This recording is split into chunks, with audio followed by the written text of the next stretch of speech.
I would say that the first thing, if you kind of know nothing about, cameras or just anything, is like, just read up on whatever camera you have, whether that's your phone or whatever. Just learn like the basic technical details of it, so Hmm. you know what buttons do or like what settings do. But Hmm. apart from that, like theory wise, really it's like I would first like watch movies, like just watch the Hmm. movies that you already love, but watch them in terms of like the cinematography and mainly in terms of lighting.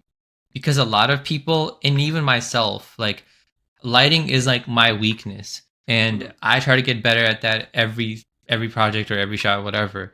Because like anyone can just, the cameras in the current age are just so good. They just look good just by itself. Like even if you're like, just have it at anything, it'll look fine.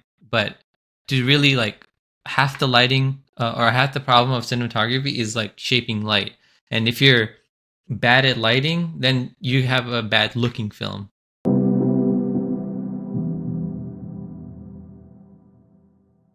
Welcome to episode number 7. I'm Benjamin Vomastic, and I'm joined today by Rishi Gudduguriki, who served as the cinematographer on Hometown Summer. How are we doing today, Rishi? Good, good. It's early morning or early for actually not It's early, like but 11 a.m. yeah, 11 a.m. I usually wake up like 9 or 10, but like Yeah, when I I'm got up on at 10. set, it's like I gotta wake up at 6 because we have 8 a.m. calls. It's the worst. Oh, yeah, that's miserable. I mean, all of our calls were 11, so Yeah, those were nice, but then it's yeah. like you leave at 11 and it's like pitch black outside. So there's like, so you have to like either wake up earlier or like, leave later. So you just have to pick what you like more. Yeah, I much prefer like getting there later and then leaving later. I don't know what your preference is. Yeah, it's kind of like sometimes, well, at least in this production I'm in currently, like we had a little bit of both. Uh-huh. So I realized like when you do the late call, because we had a 1 p.m. call and then we ended like around midnight one day. And it's Hmm. like you come back and you have like nothing to do, or you don't have time to do anything. So you just have to like go to sleep. So Yeah. sometimes, but then waking up earlier, it's kind of nice because you maybe have like an hour or two to like do normal things before you have to go to sleep again because you have to wake up at 6 o'clock or something. Yeah. Yeah, no, that makes sense. I feel like I don't know. That sounds kind of miserable switching in between the two. Like I Yeah, would want to commit to one if I'm going to be on like a long schedule like that. yeah. It's usually been like a early morning, like 8 a.m. calls every day. Hmm. But just because like the 1 or 2 day we needed like more time for the night scenes because it was like Hmm. night exterior, so that's Yeah. why they started it late. But yeah, usually it's always like 8 to 8 is like our time. Hmm. Okay. And Yeah. this weekend it's been like 9 to 9 because they were catching up for that night shoot because you Hmm. want that 12-hour turnaround. So so yeah. But Hmm. starting Wednesday again, we're back to like 8 to 8. Hmm. Yeah, that's a little early for me, but I know like Yeah. that's probably like standard slash maybe even like later for than what's standard for shoots. I think 8 a.m. is pretty like I think standard if you're gonna shoot for 12 hours. Like you need all that time. Hmm. Yeah. But it's just like then I remembered. Oh my god, 8 a.m. morning traffic is the worst. Oh yeah, I didn't even think about that. I Yeah. haven't done that in so long. Yeah, that's why I was like, why is there so many people on the road? And then I realized this is like normal work time. Yeah, So I was like, yeah. God damn it. But yeah, so what got you into film and cinematography in particular? I mean, I guess what got me into filmmaking in general was really just watching movies since I was a kid Hmm. and like and wanting to kind of like make content in general. Like I used to, I mean, I still watch a lot of YouTube and YouTubers have been, I would say, I guess my first inspiration Hmm. to like get into like, oh, maybe I can make content too. So like I used to make like skits with my friend in middle school, and then Hmm. also like I would do these like just reviewing things, like what movie I watched, or like I used to do like Yeah. these book reviews or whatever, because I used to read a lot of books back then. Hmm. So like that started off with just having that content like creator mindset, and Hmm. then got into like more like filmmaking stuff and like wanting to do that. So that's went to Wayne for that, and then um, that's funny because like there I was still in the mindset like, oh, I want to like, direct movies, or like that was my goal. Mhm. It's like, oh, I Yeah. wanted to be a director. But then as like I got more into it, like with cameras and stuff, I realized to like, and also I directed like two different shorts, and I realized like I'm focusing more on the look slash camera Yeah. side. So then I realized, okay, so maybe like directing is not really my thing, and Hmm. since I'm more technical, so even though like there's some directors who are like super camera knowledgeable, but Yeah. they still have to work with actors, and like that's their main thing, is getting a performance. Hmm. And to me, I'm like, the less people I talk to, the better. So I was like, you know Yeah. what, maybe directing, I'll leave that to somebody else. I'll just focus on like camera stuff. Yeah, for sure. So then, like, could you like explain what the difference between a cinematographer and a director is? Because like I know like as recent as like probably like 4 years ago or so, I probably Mhm. wouldn't be able to tell you. Yeah, I mean, really, they're kind of intertwined, but they only like, because the intertwined thing comes from the vision of the like overall look of the film. Hmm. So like the director, there depends, because there's like usually two types of directors. There's one where like, this is exactly how I want it. Like, this is the shot that I want. Like, these are the shots we need, and Hmm. like later, like if you want to do some other things, like cool, go ahead, but like they have a list of shots like required, or like they already planned everything out, they storyboard everything, Hmm. all of that, and they have a certain look for the film, like the lighting needs to be this way, and they have, like in a lookbook they will have all these examples that Yeah. like this is the framework of the film. So those are like the super visual heavy like directors. And then the other ones, the other type is more like, I'm gonna focus more on like, getting the performance out and getting like the core story down, but like the visual department, like I'll leave that up to the DP, Yeah, which that is was kind of like definitely what, me. yeah, that's what I realized with you. It's like you're the type two who's more like, I want to focus on working with the actors during the rehearsals, getting the performances correct, and you just leave the visual department to like your camera team. Yeah. Um, so that's where like I would say they differ.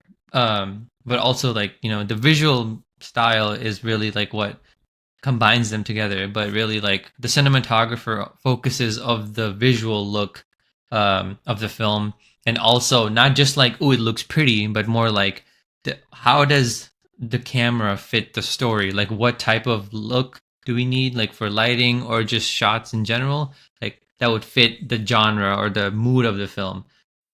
So like in a versus a comedy versus like a drama or something, like different looks. Yeah, that was actually like something I was going to ask about. Like, how do you adjust your style based on the genre and like look you need for the film? Yeah, so I think you really like, before I even think about, what the look should be, like, I read the script, and before even that, I like, you tell me, oh, it's a comedy. I'm like, okay, so I already have some like ideas in my head of a comedy, because usually there's a style for it. And then when you read the script and you see like, what type of either scenes there are going to be, or like how the usual like script is, like there's dialogue heavy or like a lot of action, like Yeah. movement and stuff. So based on that, then you kind of assume like, okay, so if it's a comedy, usually it's like this like high key lighting where everything is kind of like evenly lit. There's not Hmm. many like crazy like, contrasting shadows, but you can always do that for like a dramatic effect for a shot maybe. But Hmm. really, it's more like kind of akin to real life. They kind of have like this very like everything lit, soft. You could have a high key lighting with like low contrast, or like vice versa, high contrast with like low key lighting.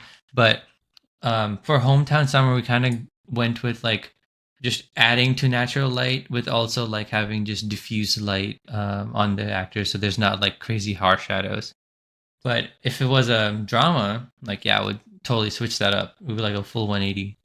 Yeah, could you like give like an example or maybe like elaborate more in like more layman's terms about like what like contrast and like high key and low Hmm. key lighting is?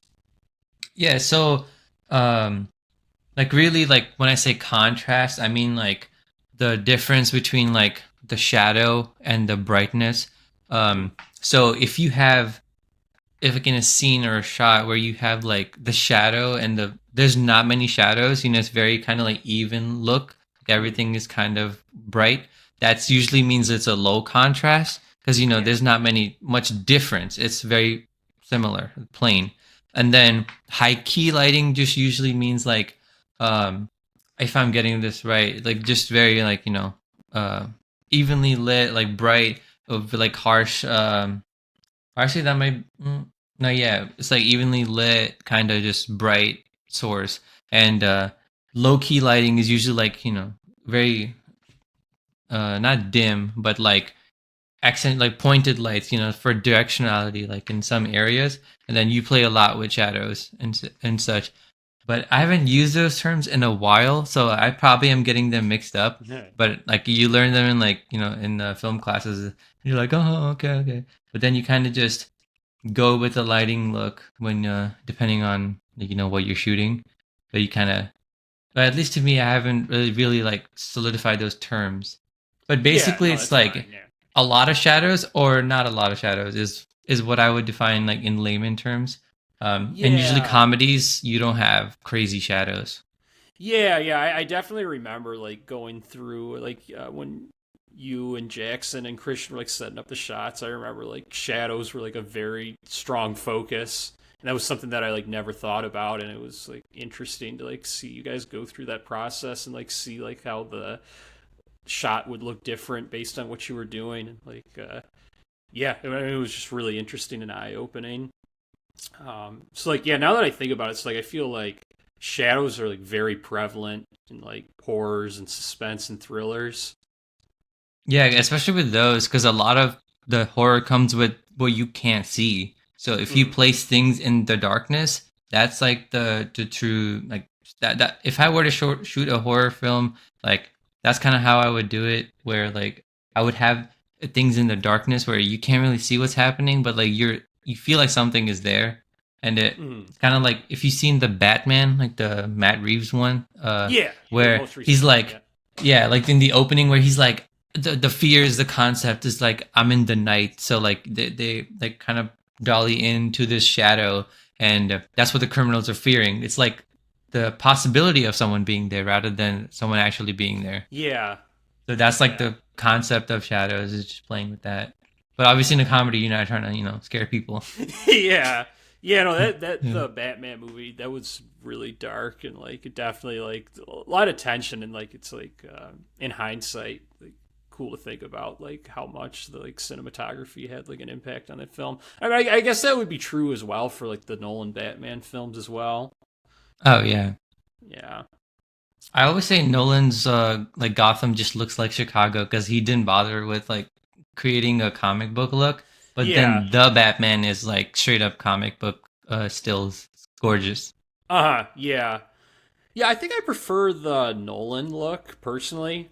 I feel like Hmm. just like that very like real life feel to me at least. Like I think that is what makes those films so great, or like part of it at least. I mean, there's a million Hmm. different reasons why those are so Yeah, great, but like I feel like just like the realness and that like all of this could actually happen. I think yeah. like His stuck with his me. trilogy is very grounded in reality, Yeah. which is like that's what I like about all these Batman movies. Like they're their own style. Like Hmm. you can't exactly say like, oh, one's better than the other because they're just it's a different Batman. Like Christian Bale's not like flying I mean he does fly in one time, but he's not like the Batman where he's doing like comic book stuff. It's very like grounded in reality. Hmm. Yeah. Yeah, Yeah. I love both movies. So. Oh yeah, me too. Yeah, yeah. I mean, I think The Dark Knight's one of my favorite movies of all time, and Hmm. then like Yeah. The Batman. Like I really liked it. I wouldn't go as far as I would with like the Nolan Batman movies, but like definitely a really good movie. And yeah, I mean, he's my favorite superhero. Okay. But yeah, I mean, I think this segues into. I feel like when people think about cinematography and like good cinematography, like they're usually thinking about. I feel like action's kind of like the first one that comes to mind as far as Mm. genres go, and then like also like suspense and thriller. I feel like comedy's very low on the list of like what comes to someone's mind when they think about cinematography, but like why is cinematography so important in comedy films as well? Like especially like with like getting like visual laughs. Yeah, I mean, I think the thing about cinematography, and this is like what one of my like idols, Roger Deakins, says. He's like, I think he's like one of the, he's at least in my top three of like best cinematographers, and he always says like, well, he says two things. He says like people confuse pretty with good cinematography, and Mm-hmm. um, that like if someone is saying that that's a beautiful shot, then he failed at his job because people are looking at the shot rather than like what it fits with the Yeah. story. So in a way, like sometimes the comedy films like genre, like the cinematography doesn't pop out, but that's because it doesn't need to because it's about the jokes and it's about the characters having a back and forth, or even Yeah. in visual like comedic jokes, like that the shot emphasizes the the point of the story. And I think one of the examples is like 21 no 22 Jump Street, like where um there's that scene where like Jonah Hill is like, "Oh yeah, I just had a sex with some girl," and then like Ice Cube doesn't realize like that's his daughter. No one knows that, Yeah. and then in Yeah. afterwards you realize like, oh, that was him. But so just like, and there's like a Channing Tatum, like I think it's like a Dolly in whatever, and he's like, "Oh shit!" Like he has that moment. So like those scenes play Yeah. out well because of their shots selection and in the edit too. So I think in comedy, a lot of it comes from how you edit those shots together rather than the shots themselves. So, Yeah. Yeah. Definitely. Yeah. That's that's really interesting what you said about Roger Deacon. Is that his name? yeah, Roger Deakins, he's a Roger British Deacon. cinematographer. Yeah. What like what are some of the films that people would know that he's shot? Oh, like a lot of them. Fargo, he shot that. Okay. He shot The Big Lebowski. Um, More recently, he did like 1917, Skyfall, Uh-huh. Blade Runner 2049, Sicario, Prisoners. So like he's worked with recently like with Denis Villeneuve a lot, like two or three films, and then especially with Sam Mendes. Um, Uh yeah, but he's had a like cinematography career since like the 80s probably or even earlier. yeah. Yeah, no, I find that so interesting though. Like what he said about like you don't want people to like say that like oh that's a beautiful shot because I feel like that Yeah. is kind of like what comes to my mind. Um, like when I think about films, like oh like this was like so beautifully shot, and then like yeah like thinking about it in hindsight, like after you said that, it's like yeah that really was where my focus was, and it was less so on actually like what was going on, and it was Hmm. like I this is think so it like visually go well ahead. done. Yeah. And I think it also depends on what who's watching because like us as like film people, like we're paying attention to that. Like especially me, like I'm trying to learn from these films. So I'm watching for those things. So but a normal person probably isn't, and they're just watching the movie for it is. So if they don't say like, "Oh, that was a beautiful shot," then Yeah, Roger's like, "That's great. You didn't know, you didn't pay attention to my part of the thing. You just watched for the yeah, story." But of huh, course, as someone who wants to be, like a much better cinematographer or whatever, they're gonna pay attention to, "Oh, how did Roger like that, or how did they do that?" So I think it just depends on the viewer, but also, yeah, fixating on that rather than what happened in the scene is like that's what Roger is saying. It's like, yeah, or yeah. It Mister makes Deakins or sense. Sir Deakins, Yeah, like yeah, he's yeah, like, yeah, because his name is like people call him Sir Roger Deakins. I think he's United. I don't know, yeah. but I wouldn't be surprised if he wasn't. Yeah, sir. That's a very British thing. I feel like. Yeah, Um, yeah, okay, and that makes sense too, because I do like definitely like look for different things in films nowadays. Now that like I have like made a couple, so like that mm-hmm. it could just be a wash then. I know you mentioned like the moment in 22 Jump Street, and that was like an amazing example. Like, are there like any like comedy films overall that come to mind with like they did a really good job with cinematography? Like I feel like the one that comes to mind for me is The Hangover. Mm. I know Todd Phillips is like a big like filmmaker guy, and like he's like really into like all of the different aspects. Like that makes a lot of sense. Like, are there any ones like including that one that like come to mind when you think about like the cinematography was done particularly well? Yeah, I think the Jump Street movies definitely do a really good job of fitting the story with the cinematography. And Hmm. I'm trying to think, like, I wouldn't call Scott Pilgrim a comedy per se, but like it's funny. Like, there's a lot of Hmm. jokes behind it. It's a lot of quippy Yeah, humor, and yeah. like that film has fantastic cinematography, and that's the one, like, another like comic book esque film. I mean, it's literally based on a comic book, so a lot of this kind of like the whip pan moments are like all Hmm. about that movement in the frame, which I thought worked really well for the film. And other comedies wise, I don't know if Superbad really had that many, because I'm just listing like my favorite comedies because I don't really Yeah, watch that Superbad's definitely a many. classic. Yeah, Yeah. but Superbad, it's like that's another one where like the cinematography fits the story, and not it's like not you're not separating the two. Like you can't really remember, oh, that shot was so great, because probably just because it worked well with the jokes at that time.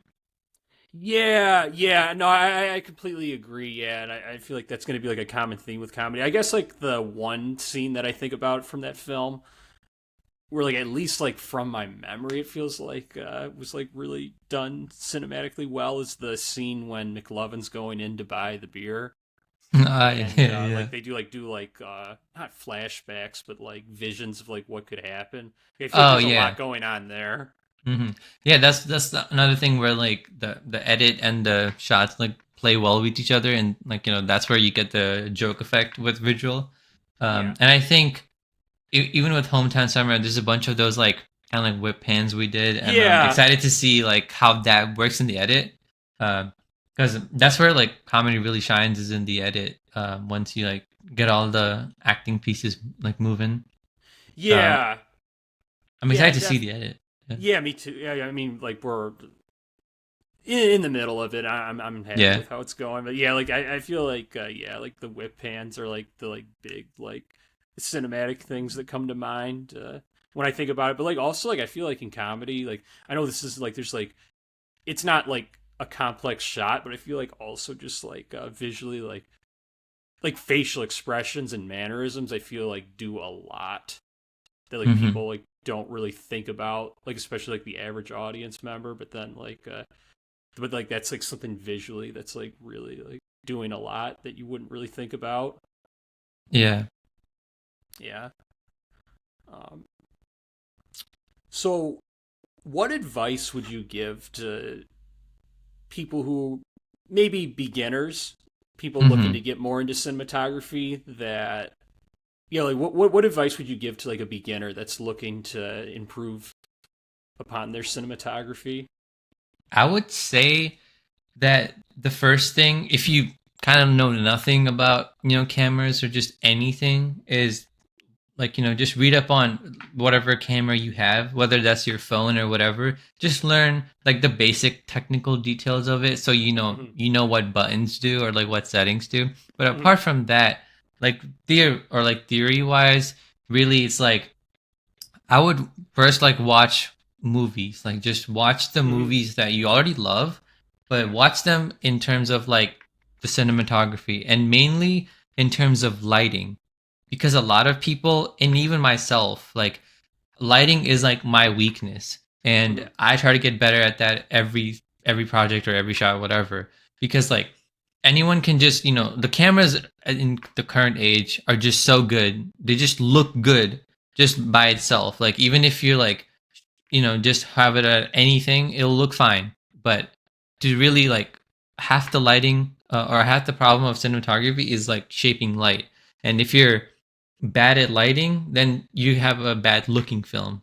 But if you master lighting, like who cares about the camera? Like camera's just pointing at whatever you're shooting. But if you get the lighting correct, it's gonna be amazing.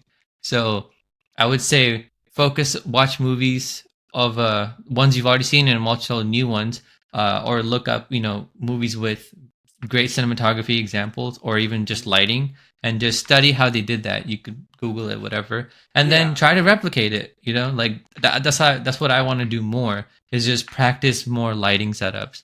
And Mhm. that gets you into flow of practicing. And then once you're like actually shooting something, then you just know it by heart. Like, oh, I want it to look this way. I already know what to do. And that's the biggest thing on set is like not wasting time trying to think of how to light a scene because you already Mhm. know it. And um, like this is like the most stereotypical advice that everyone always says, but just keep shooting. Like, just because practice will get you better. And like even still, like, even if you're like 10 years into it, whatever, like there's always opportunities to learn, so just never stop practicing your craft, and also just read up on like current things, or just read up on like how a scene was shot or whatever. Like what is this? I think it's called like the American Cinematographer magazine or whatever. Like they have like a monthly issue. They talk about or they show stills and like give us talk about setups from different movies or coming recently. Like for example, like a couple months ago there was a Furiosa issue, so they had Furiosa on it, whatever. So I would just say like absorb knowledge, especially as a beginner. That's all you got to do is just absorb knowledge and then just copy it, and once you copy enough and you do it well and you get that correct, then you can experiment because the ways now. So as I think somebody's, I don't know if it was Steve Jobs or something, but they always say like great artists steal, so just steal it and just Yeah. copy it Yeah. because Yeah. I mean, and you have to get I good. think he ironically stole that quote. I think it's Yeah. the quote is like good artists imitate, great artists steal. Exactly. Yeah. So Yeah. like you can copy and then also like steal and you be inspired. And then once you figure out what you like in lighting or shots, that then you figure out your style and then Mhm. just develop your style. But at first, like everyone kind of like, is inspired by something. Like so was I. So like, I always try to like see how they did that. I want to do that too. And that's how you Yeah. get it. Yeah, definitely. No, I think that like yeah, like practice and just like failing over and over again until like you get what you're looking for, and like any creative space, or really like even more broadly like really like any industry in life. Like I feel like that's just like such great advice, and that's really like the people that put the work in, the people who like where your heart and passion is there, like the ones that are like really going to succeed in the end. Yeah, absolutely. And that's the important part is like it's being okay to fail because that's part Yeah. of learning. If you don't fail, how are you going to learn? So if you do fail, that's fine. Like I failed, like, Hmm. and I struggle and I'm like, why can't I get this right? But Hmm. that's the part one of learning is knowing that you can't do this. So now figure out how to do it and then get better. So Hmm. yeah, like practice makes it perfect. Yeah, definitely. Yeah. I think this is like kind of intertwined with what we were just talking about, but like Hmm. what are like some of the ways that you've seen growth personally as a cinematographer over the years? Like are there like any like particular things that really like pop out that like wow, this is like really improved over the last 5 years or 3 years or 1 year or whatever? Like Hmm. what are some of the things that come to mind where you've really seen growth in your carear from a I technical think aspect? recently, uh, definitely like when I was shooting Hometown Summer, and even after that, what I learned from that is like a lot of it was realizing that even if you are shooting something that has low contrast, so it's like has an even look, doesn't Mm-hmm. mean that you want a flat look, because a flat image where there's no depth looks boring and is uninspired. So I realized like I'm trying to create depth in every image, and whether that's with lighting or just with like composition, like having some in foreground, midground, background, like that. So focusing more on that. And I've realized like I used to have like flatter lighting or just focus on like the composition of the shot, or rather than like how does it look in like lighting wise. So they think improvements wise, I think my lighting has gone better, and also watching other people light their scenes, like you pick up on that. Okay, so they're doing it that way. Okay, let me try it that way as well. So a lot of it was learning. So the growth, I would say, is really getting better at lighting, but also the main thing is creating depth. Yeah, so can you elaborate more, like again, like maybe in more simple terms, like what Mhm. flat lighting is, what depth is in a scene or in a shot? Yeah.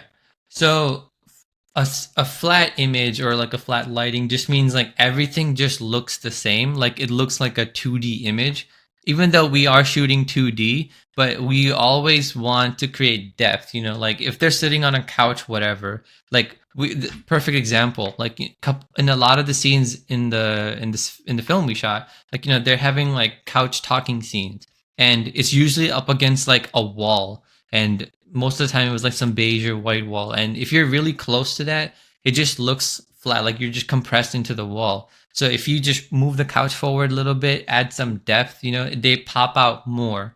And same thing with lighting, like everything just looks, the wall looks the same brightness as the characters, and then like, Yeah. all of that, that makes it flat and, like uninspiring. People easily get bored when every frame looks the same. So you want to engage by, changing up the shot's look, or even also just the lighting itself. So I would say depth is just that, like, creating contrast, like having something is darker and then something brighter and then something darker again. Kind of like you're training the audience to look where you want them to, like with your shot composition or even just like lighting. If something is really bright on the scene, they will catch that. So just creating, I guess, their eye line going towards what you want them to look at. Mhm. So I don't know if that helped or not, or I just made more confusing statements by saying jargon. But let me Yeah, know. no, I think that that was a good way of putting it in different words. I think that I guess the question that's come to mind is like, and I don't know if I'm asking like the same exact thing, but like Hmm. getting an audience like visually engaged and making sure that they're not bored. I Hmm. feel like that is like a definitely a challenge. It's like really important to combat with cinematography. Like how do you make sure that an audience is engaged and like you get like something that's visually captivating? Yeah. So part of that is understanding what the genre is. So like comedy.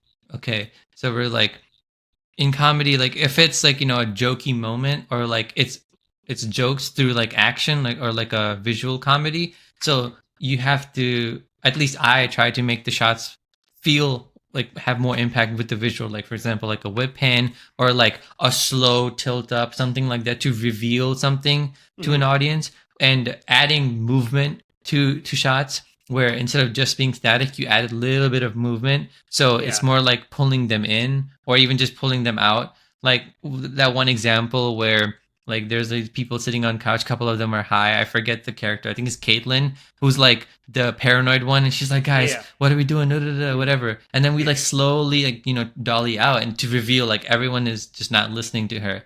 So Yeah. those type of movements or just different compositions get the audience like engaged and also not bored, because it's their shot variety, and it's not like everything is the Yeah. same setup every single scene. Yeah. Yeah. Definitely. Yeah.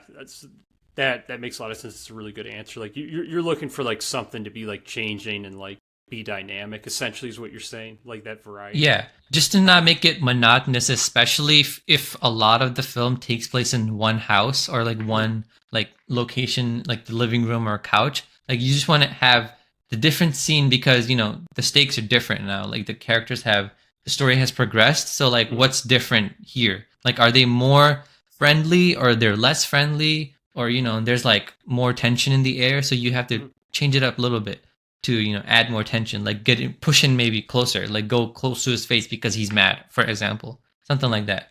So just to add up, add like change it up. That's really it. Yeah, this is a question kind of came to mind that I'm thinking about.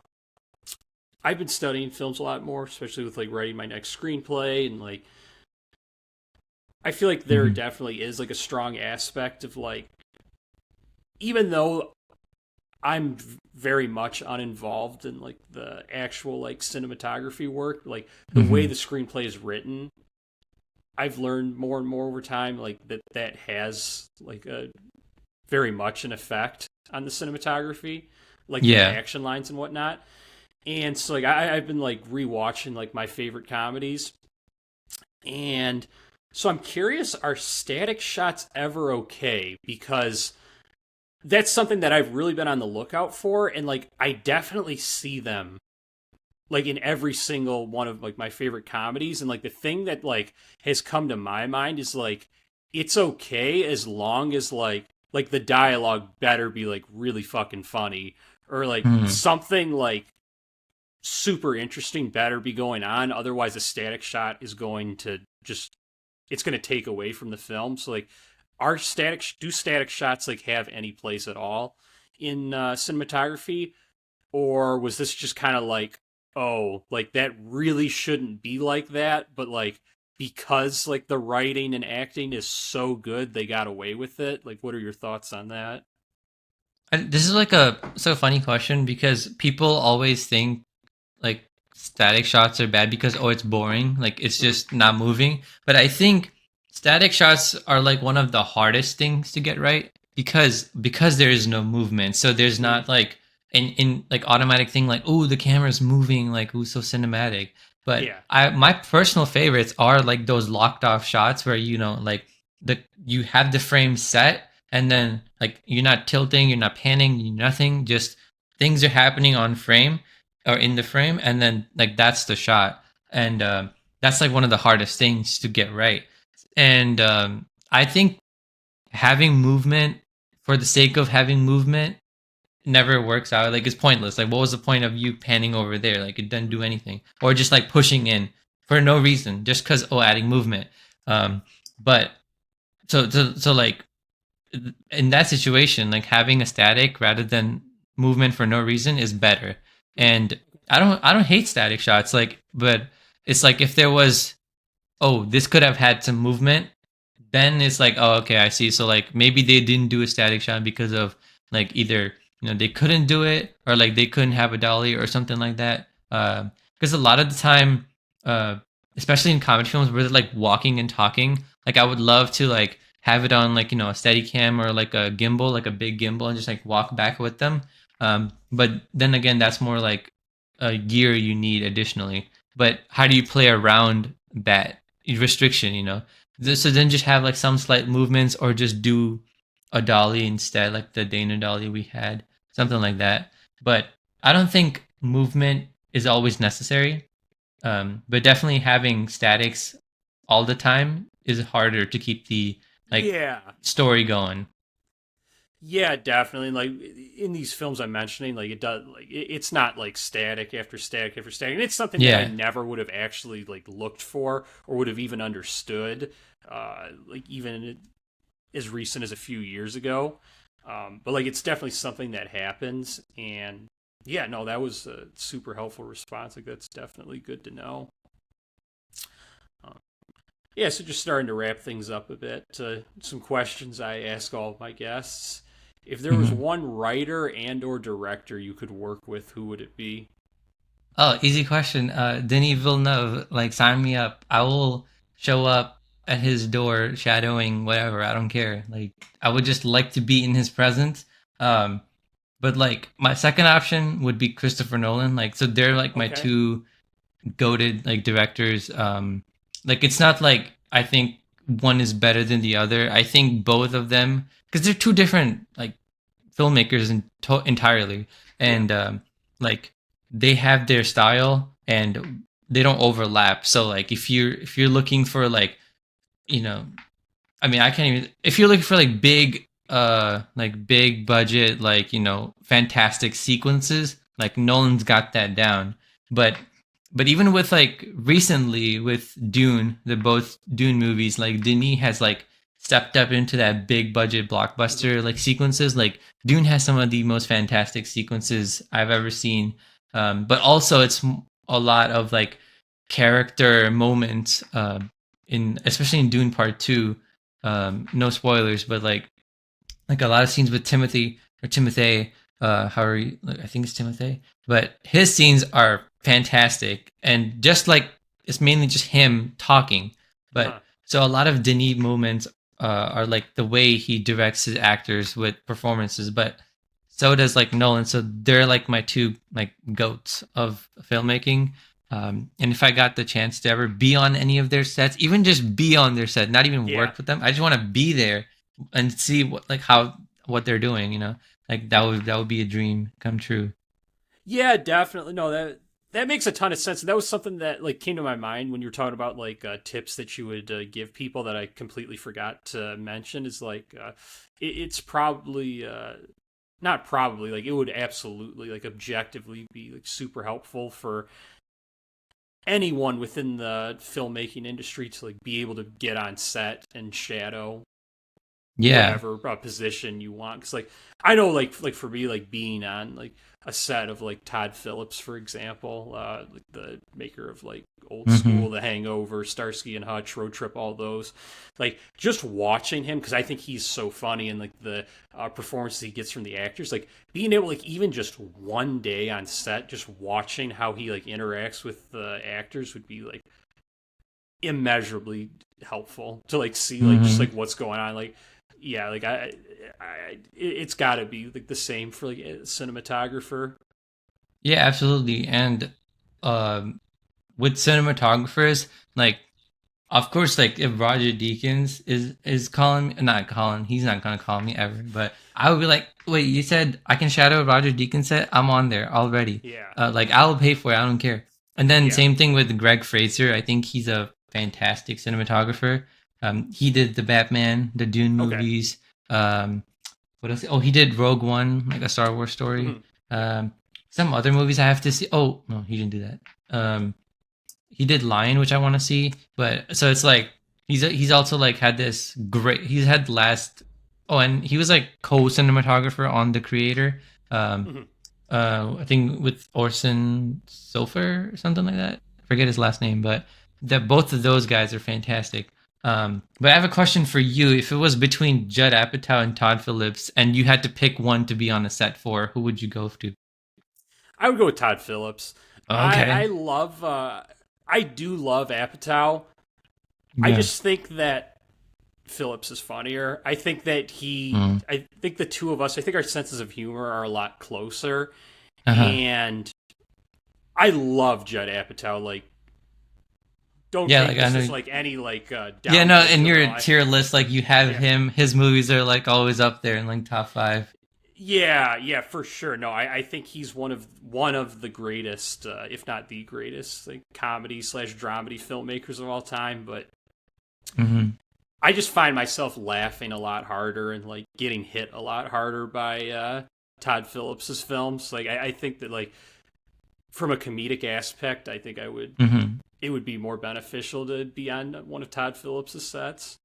Yeah, but then like recently, like I guess he switched genres because he's doing the Joker movies or Yes, Joker movies, and he's more he like a artsy films. yeah, that's funny because even though like he's done so many comedies, like he's definitely made an effort to like make them more artsy and cinematic. Hmm. Um, I know like I just listening to him talk, I know he cares a lot about that sort of thing. But yeah, he did say in a recent interview that after this Joker movie that's coming out on Thursday, I mean, this is going to be released in like 3 or 4 weeks, so like it's Hmm. going to be like near the end of its theatrical run by the time this video is released. But Uh-huh. he did say that the next movie he wants to make is a comedy, so I'm super pumped Oh, about okay. that. He's like Yeah, going back to his roots. yeah, That's interesting because yeah, he's done like two of these like serious movies with like yeah, crazy art style and like cinematography. That's like completely different than the Hangover movies. So I yeah, want to see like when he comes back to that, like does he bring that style or it's like yeah, he keeps that separate? yeah. It'll be interesting. I'm really looking forward to it, though. Yeah, me too. Yeah. This next one, I don't know how important this would be to someone who's a cinematographer, but I'm just asking everyone this. I mean, Uh huh. regardless, I mean, like I'm sure there is someone that you would like to work with or just be around. So the next one would be like one performer you could work with. Ooh, one performer. Yeah. Hmm. There's a there's so many to like think of, but one performer. Um, I think this is like more of a recency bias. Um, but I would say, um, why am I blanking on his name? Oh, Killian Murphy. Um, Oh yeah, solely he's good. because, He is good. yeah, solely because of like my Oppenheimer mind. Like I Yeah. love that movie. I Oh, think me too. wait, did that came? Oh, that came out last year, right? That Yeah, was yeah, my yeah. That was. favorite movie of last year. Yeah, me too. Me too. And Not even I'm so close. happy it won Best Picture because I would have been mad. Yeah, Um, it cleaned up all the categories in the yeah, I Oscars. was like, Yeah. great. It needed to win all those because it deserved it. Yeah. But that would be my like most recency bias. Even though like I wouldn't have much to work with as a like with him directly, but I would just love to see him on set. He seems such a charming, like beautiful person. Um, Yeah. and so Definitely. I would want to be there. But now I'm thinking like two more in my head, like Okay, for just sure. like Ryan Gosling. I've heard he's beautiful and fantastic to work with. Like he's Okay. a very Yeah. kind person. I would want to That's be. really I just cool want to to hear. say hi to him. And like, I Yeah. love your movies. Da da da. Yeah. Whatever. And then this is also like another like more of a because of my favorite like show. Like there's like Appa over there, and then like there's an Appa flying over there. So I'm like a very big fan of like Avatar: The Last Airbender. But Okay. J.K. Simmons, he plays Mhm. like Tenzin in The Legend of Korra, which is like a sequel show to that show. And then also he's like in Whiplash as the the band Mhm. instructor, and Yeah. that's also another film I love. So I would want to work with those guys. Yeah. Um, Those are all say excellent hi to them. choices. Yeah. Yeah. And I cheated by adding three names, but had to, Yeah. top three. Yeah. And then last one. This one's gonna put you on the spot. It puts everyone on the spot. Let's see if we can keep the streak going. I have There's a not had any. streak? Yeah, Oh, God. I have not had any title be repeated through six Uh huh. episodes. This is number 7. Your top 5 comedy movies of all time. Ah, shit. Uh, well, here's the thing, though. I haven't even seen that many comedies to, like, have a top five. You had to But have this seen at is least 5 that you like. hmm, five that I like. You know what? I mean, this is definitely going to have a repeat list because I'm a pretty much a normie in comedy wise. I don't think Uh, so. I'm guessing there won't be, but really? let's see. Okay, okay. All right. So I always have this debate, but I think 22 Jump Street is better than 21 Jump Street. I love them Um, both. yeah, I love them both, but I think 22 is just better because they got more self-aware and they got a bigger budget, so they can Hmm. do wacky stuff, and it's Yeah, hilarious. And yeah. they're I just love in on the Channing joke. Tatum. Yeah, oh, it's so funny. Yeah. Has that been repeated? Nope. No. Oh, wow, Not okay. one for So one. 20. I'll say I'll just put both Jump Street movies in there Okay. because like Yeah. I don't yeah, and Both great then choices. Yeah. yeah, I know for sure Superbad isn't It repeated. is not. That is What? one of Who my is picking favorites. these moves? Yeah. You know what? That's probably Add my second favorite comedy of all yeah, time, but add that it to has the not been list. repeated. Yeah, Yeah. I love that one. Yeah. Um, let's see. Does Fargo count as a comedy? I don't think so, but I would say I did not let Christian use Inglorious Bastards, so I don't think I can let you use oh, Fargo. Inglourious Basterds is not a comedy. What is Christian doing? That is It has not some it. very funny moments, but That's yeah. true. But Yeah. that's just like a Tarantino thing. That's like Yeah. me saying Django Unchained is a Yeah. comedy. Like, Yeah. no. But even though it's a funny ass movie. Yeah. Uh, damn. What else? What else did I see as comedy? Because I haven't seen many of those like Judd Apatow movies. So like I can't say like this is 40 or something. Uh, what else have I seen? I said three already. Yeah, you said Does 3. the Lego movie count? Because Yeah, like sure. Yeah. okay, so I'll put that in there. Yeah. Because like it's the same Chris Lord and Phil Miller style. And this is also not a comedy, but this is an honorable mention, I guess. Like the Spider-Man Across the Spider-Verse, because Okay, like yeah. similar style, like Mhm. with again like with Chris Lord, Phil Miller, they're Yeah. hilarious. They write amazing jokes. But the fifth one, I'm literally blanking on comedies. Comedies. Can you list some comedies that's like recent? Because I can't remember. They haven't not made a ton of comedies that are Okay, or recent. I'm like trying old ones. like Dodgeball, Not seen that. Happy Gilmore. Not seen Mr. that either. Deeds, Yeah, not seen that either. Euro Trip, Road Trip, Nope. Fast Times at Ridgemont High, Dazed and Confused. I want to see Dazed and Confused, but Oh, have it's not so seen good. that. Yeah, like Suburbia. hmm. Do do other like countries count? Like in it does it have to be like Hollywood movies? I'll trust as long as it's like an actual Well, comedy. it is an actual comedy, so Yeah, throw it okay. at me. So I think like a lot of like even like Americans know this film because it's been so popular. This film called Three Idiots. Hmm. Um, it's an Indian Bollywood movie. Hmm. Yeah, Only because I literally cannot think of any other like Hollywood comedy that I've seen. yeah, Like except like the Jonah Hill ones, like Superbad, whatever. yeah. And I think Three Idiots is hilarious. Even with like I think English subtitles, it would still work fine even though like some of the jokes like the structure of it only makes sense in like the native language but the Uh, subtitles are like good enough okay, so yeah. yeah Well, yeah I yeah. would say that I mean there's no way three this has been repeated because I don't think No, anyone no, knows no, no. yeah That's except 35 different movies. except Christian I don't think anyone knows that movie because I know he has like Indian friends so someone probably told him about that movie but I've seen the title. I have not seen the yeah movie. Yeah. yeah I would recommend it's a long one but it's like a comedy Yeah, and I do a remember that. It's over musical 3 hours, isn't it? probably. If you skip the songs, it'll be faster. But like that is if you wanna like watch the songs, you can keep it. But Mhm. yeah, but with Indians, like they got that musical going on in every movie almost. Yeah. So yeah, It was funny. I was listening to Tarantino the other day, and like he was talking about, he was like, yeah, like in American cinema, like we have time limits, so like you're gonna get a different movie. Like I would like love to like make like a 5 hour movie, but I don't live in India or yeah. Russia. Well, I haven't even seen a single like 5 hour long movie, but I mean, you could do whatever in streaming time. Because Yeah. in streaming Well, you he have won't do just streaming. yeah, right. He'll But only it's do like theatrical.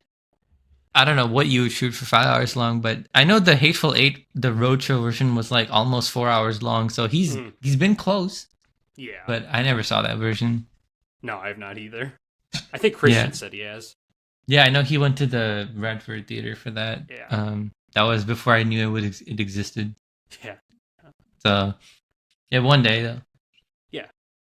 All right. Well, great. No, it was great catching up with you, and I appreciate your time. Thank you for joining today. Yeah, of course. Can't wait to see like the film being done. I think a lot of it, the funniness is gonna happen in the edit, and I can't wait to Yeah. see that. Yeah. No, it's coming along well. I'm really pumped Nice. to get it all together. I mean, because it's so interesting right now. Um, I feel like this is pretty standard. Like Brendan does the color correction last, and like Yeah. obviously like the audio post production is going to come like at the very end. So like Right. it's kind of weird to look at and listen to right now because like the hmm colors are like way off, and like the audio is good, but it's just like it's not like cinematic. So it's like Yeah. sometimes it's like really loud, sometimes it's really hmm quiet. Yeah. And then like all the shots, like it's like, oh, like this looks like this, and then all of a sudden, like now we're in like something very different right now, and it's a little distracting at the moment. hmm But I mean, as such is life when it comes to a rough cut. Yeah. You just gotta like suffer. You just gotta ride the volume every single time. Yeah. But yeah, that's the pain of it. But yeah, the sweetening will come later. Be Oh, great. absolutely. Yeah, no, I'm super pumped. Oh, and also another like a big thing too is like there's no music right now, and music Oh does yeah. this so hmm much. Like Yeah. that's going to have just such a probably a bigger effect than anything. Um, Are you getting like an original score? maybe probably for some of the scenes, but I think for the Okay. most part we're gonna use like already produced music from like local bands and whatnot. Oh, But that's dope.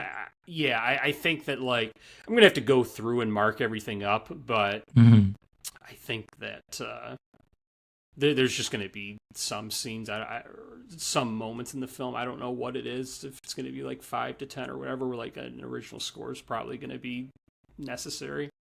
Right. Yeah. It's dope. Yeah.